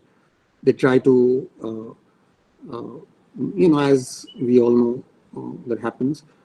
They try to obfuscate the matter. They try to not register an FIR. But the Andolan activists, along with the Sakina's brother, they are very persistent. They're polite, but they keep on going after them and force them. They bring out the new laws. They point out that, look, now the laws have changed. You can go after a woman abductors if you have, if a complaint comes in, you don't. And so they keep trying to push the matter to the background and not act upon it. But because of the new laws, the activists are able to push the police into acting, and ultimately they do end up rescuing the girl. And this is about actually the discussions that go back, because there is a lot of very interesting information here about how the law, what the laws are actually now, and how we can use them to our benefit. So the purpose of the story is also to educate people about the readers about these changes and what the laws actually say, as opposed to how the law is interpreted.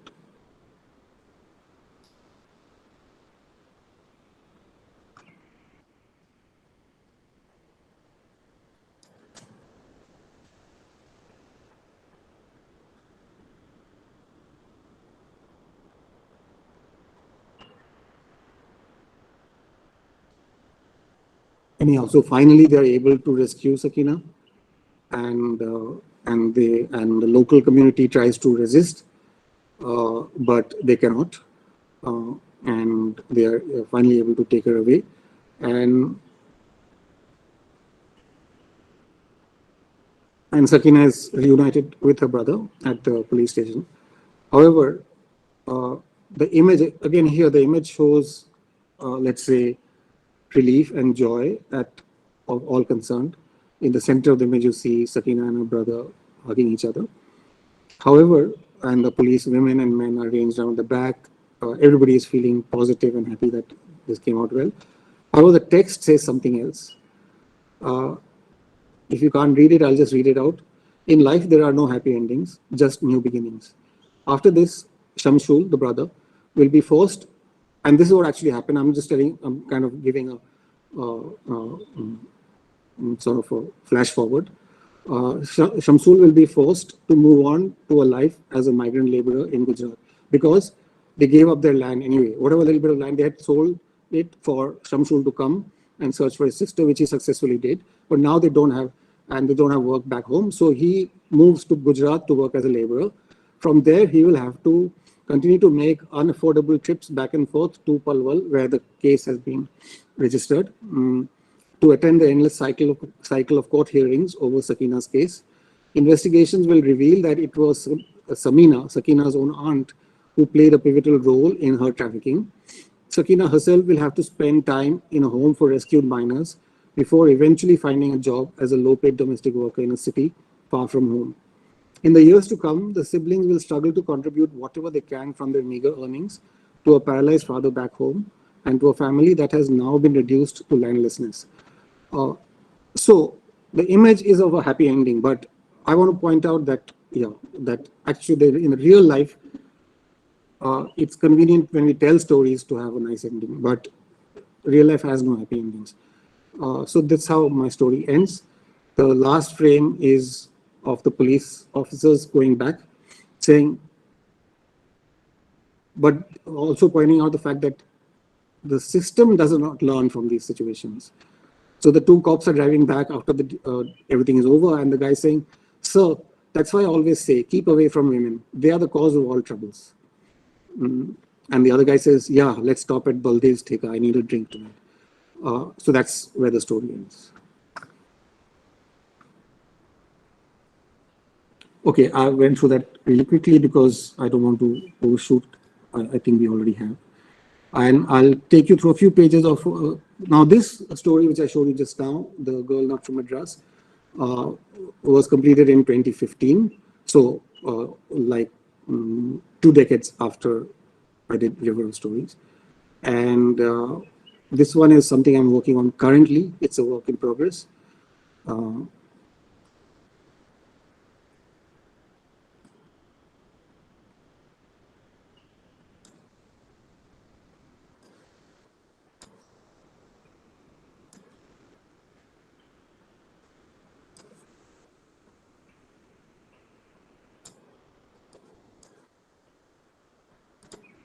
Can you see this?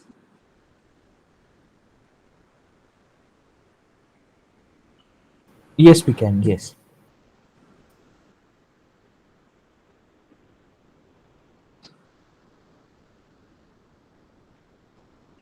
Okay. So this is a book tentatively called Gokul Nagar. And a few years ago, I was invited by a community of very interesting, very powerful women, sex workers, who have formed a collective in this neighborhood called Gokul Nagar, which is like a red light district in a town called Sangli in Maharashtra. And over the years, they have basically collectivized, and they have fought for their right to practice their profession with dignity, to have access to healthcare, education for their children, and kind of freedom from being exploited by pimps and police and all other various types of authoritarian systems, the panchayats, the police, the local MLA, etc., etc. So they have created this amazing mini revolution of sorts over the past about 15, almost 20 years now, and amazingly they have been recognized, and the work has been recognized in different forums across the world. And somehow they approached me back a few years ago saying, we have heard that you're the best comics artist in the country, and we want you to tell our story through a comic.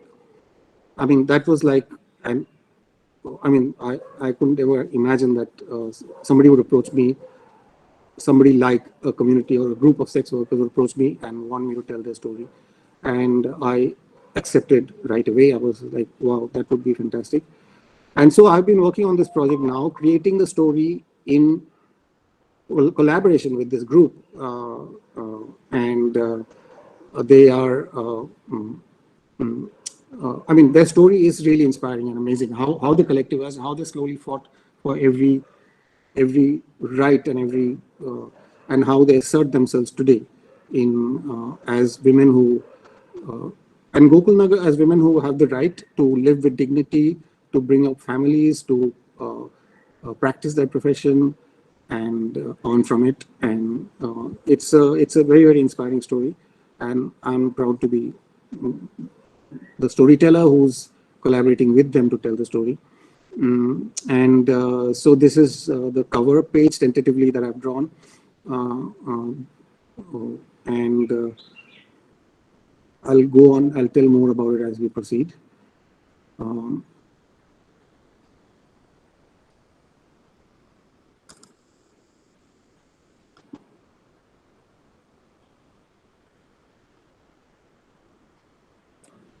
Again, here I'm fictionalizing characters, but I'm actually telling stories of real people who have told me their stories and with who I keep in conversation. And once I visualize some sections of it, I take it to them, they look at it and they respond. It's a little interesting, challenging process, because sometimes I'm hearing, I get feedback which, since they are not storytellers, they don't know why a certain character is coming in at a certain point, because that character is going to play out in a certain way later. But they just look at each page or each frame on its own and say, no, but why is this person here? What is the purpose of this man or this woman or whatever? So it's interesting for me to try to kind of explain to them, but no, because stories have, although they understand those things because they see a lot of movies, they are great fans of Bollywood movies, and that's very much part of their life. So they understand why there needs to be certain kind of, character arcs in the story, and yet, when they look at it, tend to look at it as as single pages or whatever unit I'm showing them. But it's very interesting process.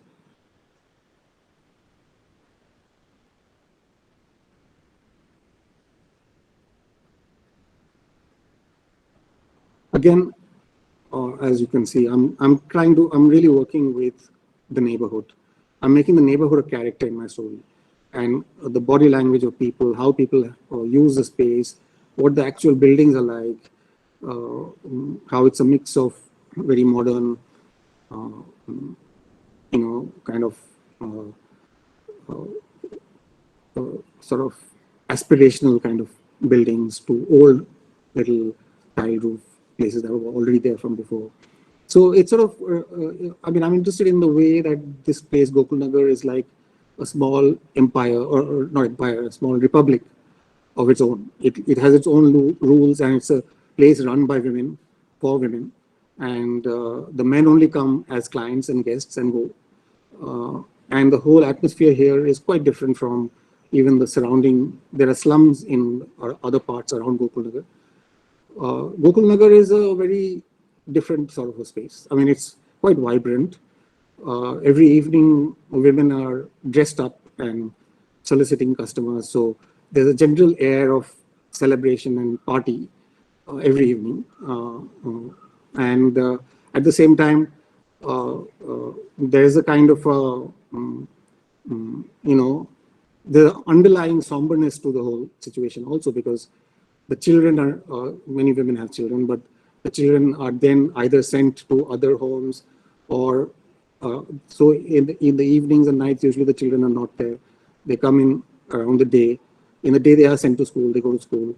So it's a very, very interesting society, and situation which is, I would say, more honest, more fair, and more just than even the society around it, which looks down on it and which condemns it for its moral degradation.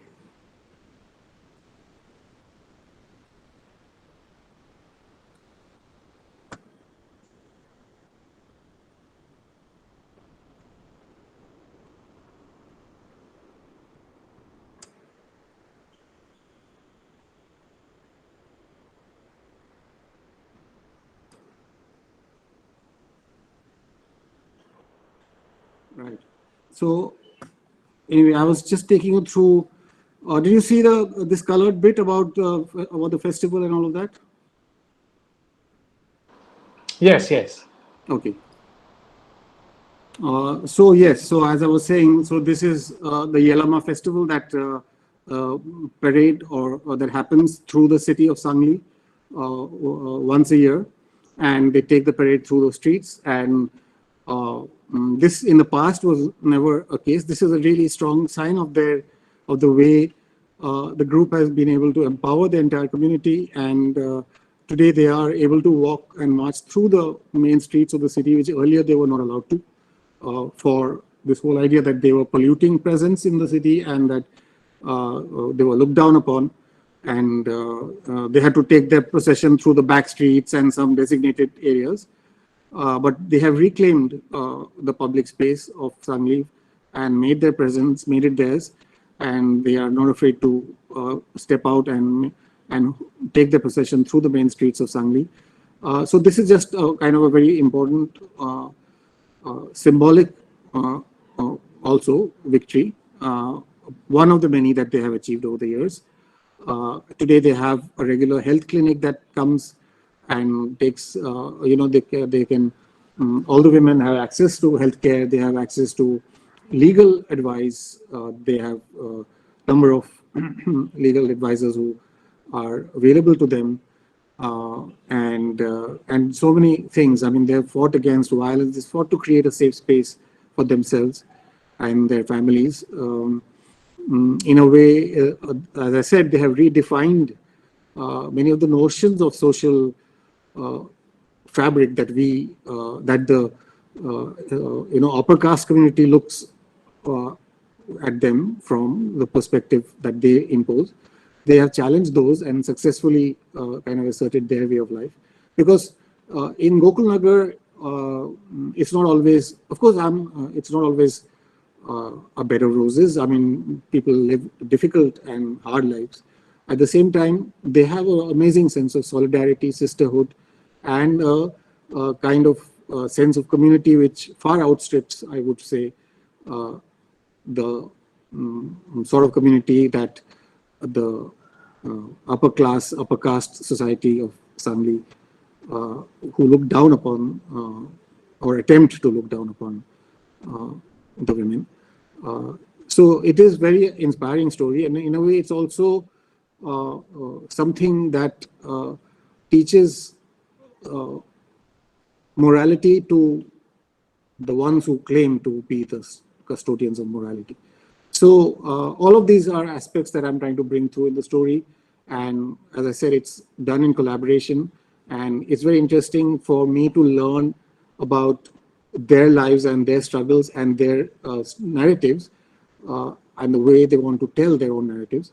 But at the same time, it's a very interesting process in me trying to also kind of use a common language of cinema and their favorite movies to explain how storytelling works and why certain kind of stories need to be told in some ways, or why certain story devices are more interesting, or why a story should be edited in a certain way. So that's an ongoing process. So I will end my presentation here. I mean, just showing you a few remaining pages which are still being drawn. I'm about halfway through the book. The whole thing is going to be in color.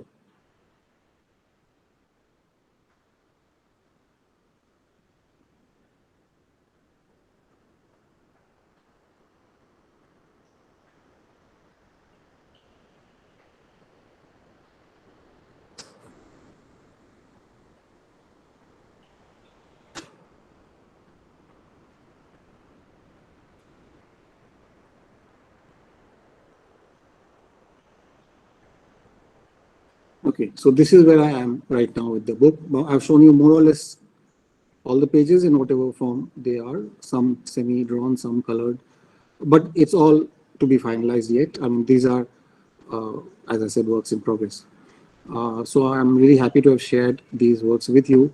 I look forward to any further questions and thoughts that you may have.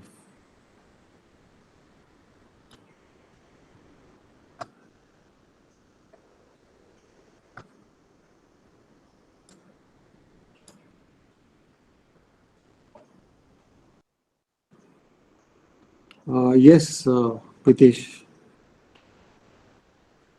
Hi, am I audible? Yes. Yeah, thank you. So I wanted to ask, how would you describe how your art has evolved from your first graphic novel from 1994 to this present Gokul Nagar project that you're working?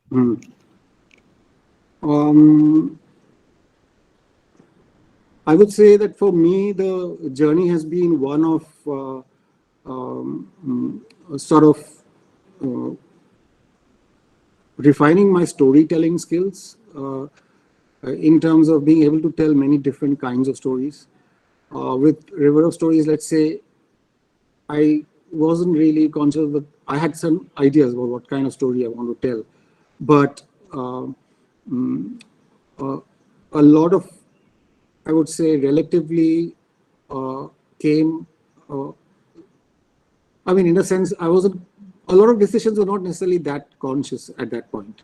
I mean, I was trying to do some things, but I was not too sure whether I was getting it right. And in the end result, when I now look back, I can see that I did indeed get some things right and some things wrong in terms of what I was wanting to achieve with River of Stories.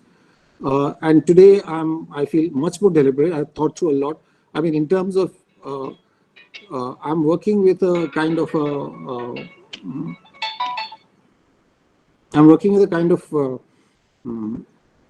narrative which is compared to the others is a little less experimental in terms of how I'm joining stories together. And I'm kind of interested in a plot which is not, in a way, the story is not a like doesn't span different realities and different. The plot lines are not sort of action oriented. There's a lot. It's a lot more psychological in a sense with this book, and so the plot line is the pacing is quite different. It's much more even, let's say, and it actually explores more the inner worlds of the characters. So I would say that, which is not to say that it's a progression that I'm moving towards doing more works like this. It's just that right now at this point I feel a lot more confident with handling different kinds, and I'm very consciously I can handle different types of narrative, which earlier perhaps I wasn't always that sure about what I was trying and what the end result would be. Today I feel like I want this, and this is what I'm going for, and I know how to get that, at least to an extent. So I'm much more, let's say, conscious kind of a storyteller now. I'm broadly speaking, I would say that's the difference.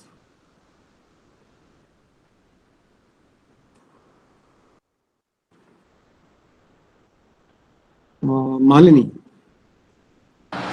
Yeah, I also wanted to ask you, what is it about this medium of comics that has been um, has been so effective in representing stories about conflict, about trauma and terror?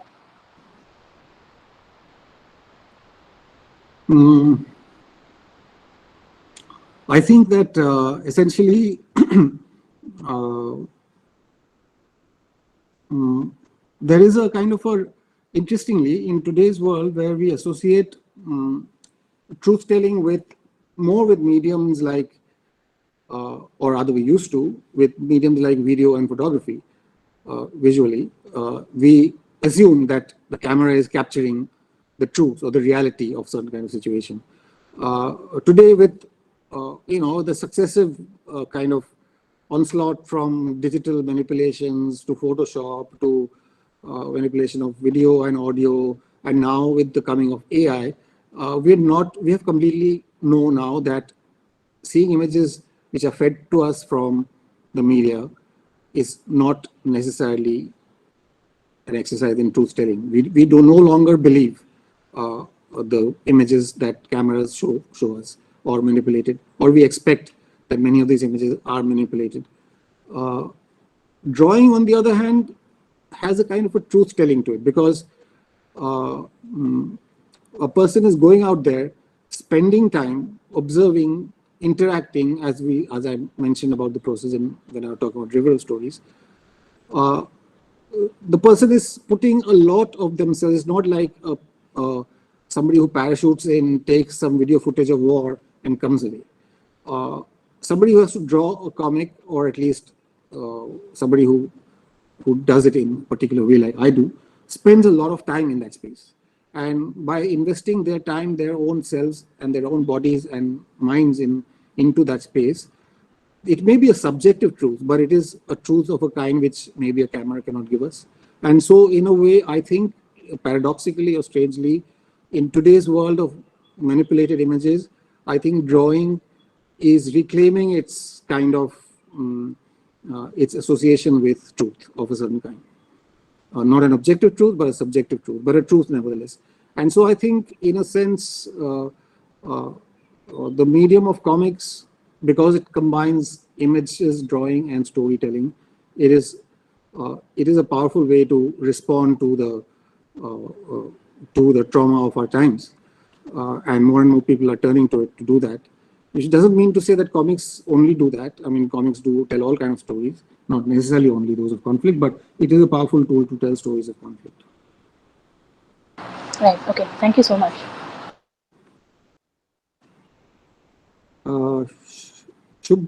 Shubha. Am I audible? Yes. So, hi, first of all. As you mentioned yourself as a storyteller, so you have seen, or even heard, and been through loads of stories to create new ones, as you said, and through all the panels that you have showed, somewhere you have mixed fiction, non-fiction, and even reality. And like the ending of The Girl Not From Madras, we see that reality is not a happy ending, unlike all fictions that can produce happy endings. So how do you want to map your journey through all these stories, through all these years, like a story among other stories? How do you see yourself among all those? I don't know. That is for others to see me, I guess. I just keep doing my thing. And I'm, like I said, I started off in life wanting to tell stories and drawing them. And I'm still doing that. And I suppose I'm going to continue doing that. I have no fixed agenda in my mind about what kind of stories I want to do next or whatever. I mean, things that move me, things that excite me, things that I feel passionate about, those are the things that are going to come out through my stories. And yes, as long as I can keep drawing stories, I'll keep drawing them.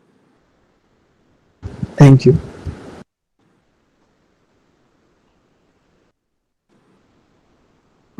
Is there anybody else in the queue?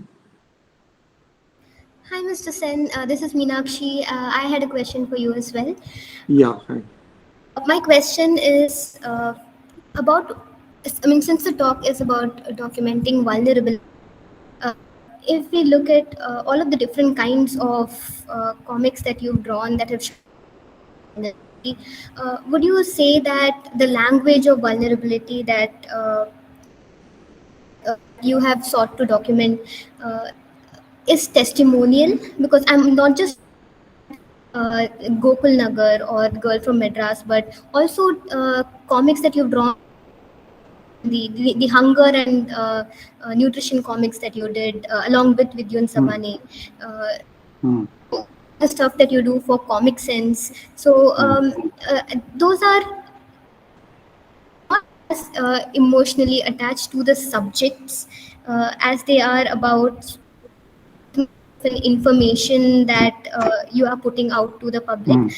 So when you look as a theme that runs through your work, is it something that is effective and ingrained in?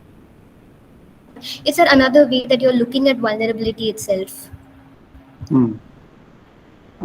Yes, I think you're right in distinguishing some of the work where I'm more personally engaged, such as Gokul Nagar or River of Stories, and work where I work with a team as a kind of team leader, where we actually have a brief, which I put together a team based on a brief I get, like with the food and farming comics, for example. I was approached by an organization who wanted to get across, post the farmer protests, they wanted to get across some more fundamental understanding, because people became interested and they began to understand that food and agriculture and policy affects everyone, especially during the pandemic and during the farmer protests. This came through to a lot of people. Suddenly there was a renewed interest in understanding what are these farm laws, why are people staking their lives on it, why are farmers in distress, and because they themselves were often in the pandemic situation and food became a kind of primary concern in that lockdown era time, that I think this organization was responding to that felt need and saying we need to get this information out in an interesting and good way. We need people to understand what are the implications of agricultural policy, what have been the policies, what determines the way the food is farmed, and then all that is involved before it reaches our table. And so we were responding to that particular brief, and I put together a team with Vidyun and others to be able to create within a kind of limited time frame this set of online comics. So that's a different purpose, I would say. It's a different purpose of which it's more like a project. It's not that every for me there are angles to every project, but some have a deeper investment of my own emotional understanding of something, and some are more fact and research oriented. To me, they are continuums. I don't separate them as two categories of my work, because I do put in myself into each of those projects. I myself learn a lot from projects I do, and by the time I start working on a project, I do have, even though it may not be a very personal position, I do have a position on the information I'm putting out. I'm not just a conduit through who information is flowing. I'm taking responsibility for what I'm putting out in terms of even about policy. For example, if there's a policy that we need to put out in a with which I'm a little bit in disagreement, I will try to kind of interrogate that more before I agree to just put that into my work. So I am invested personally in everything I do. However, the kind of, I would say it's more the emotional kind of connect that perhaps some kinds of stories mean a lot more to me. Yes, I see it as, I see my role also as witness. I am witnessing, I am speaking my mind, I'm standing up for things I believe are right or opposing things that I think are wrong in our society or in the world we live in. But I'm also at some level a witness. I can't really act and change things, but I can record them. I can make it something that that does not pass by unnoticed. So I see my role in that kind of space. Thank you. With that, Mr. Sen, we have come to the conclusion of today's talk. Thank you so much for the lecture. Thank you for putting up with the interruption. We're not sure why that happened. We apologize for it, as in thank you for very kindly putting up with it. And this is for the audience. The video of today's talk will be up on the website of the UNESCO Chair in Vulnerability Studies, as well as its YouTube page.